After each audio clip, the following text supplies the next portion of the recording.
ये तस्वीर चंदन की है। शहीद चंदन, बिहार रेजिमेंट का वो जवान जो महज 22 साल का था। बीते साल गलवान घाटी में जारी चीनी सैनिकों के साथ संघर्ष में चंदन कुमार यादव शहीद हो गए। सरहद की रक्षा के संघर्ष में तब भारत के 20 जाबाज शहीद हो गए थे।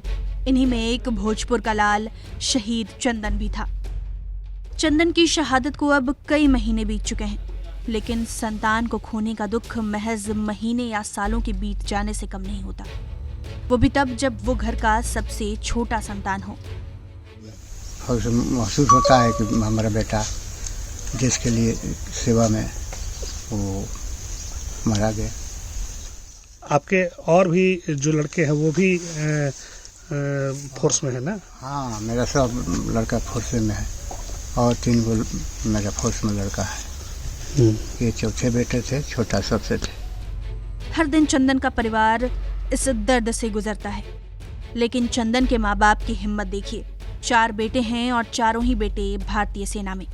चंदन अपने भाइयों में सबसे छोटा था।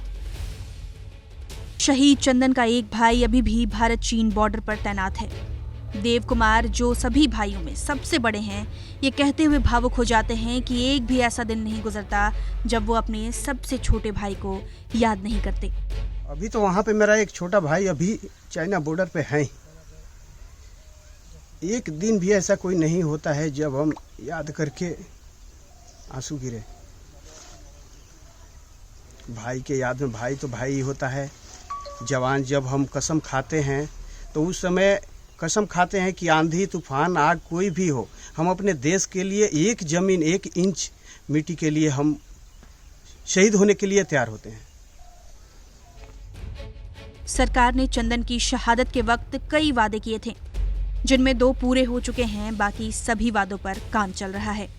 उन्होंने उस समय किए थे, वो सभी लोग बोले थे हो जाएगा, जो कि अभी तक एक मुझे दिखाई दे रहा है, जो कि आर.के.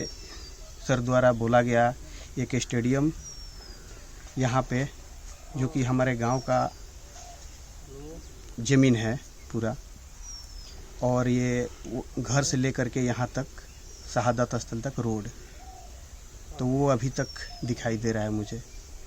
बाकी हमारे विधायक सर थे, वो अभी बोले हैं यहाँ पे पार्क और स्मारक बनाने के लिए, वो भी वादा किए हैं कि मार्च तक हम पूरा कर देंगे, तो वो भी मुझे लग रहा है कि हो ही जाएगा।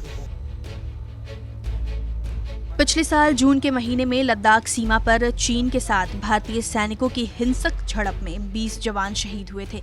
रात के अंधेरे में कायरों की तरह चीनी सैनिकों ने हमारे जवानों पर पत्थर, लाठी, लोहे के रॉड से हमला किया था। इधर हमारे बहादुर सैनिक भी डटकर मुकाबला करते रहे। कर्नल संतोष बाबू की अगुवाई में भारत मां के सपूत दुश्मनों के हर हमले का जवाब देते रहे। उस वक्त रक्षा मंत्री राजनाथ सिंह ने कहा था कि देश अपने सैनिकों की बहादुरी और बलिदान को कभी नहीं भूलेगा। मेरी संवेदनाएं शहीद सैनिकों के परिवारों के प्रति है। देश उनके साथ कंधे से कंधा मिलाकर खड़ा है। आरा से सोनू कुमार की रिपोर्ट, बिहार तक।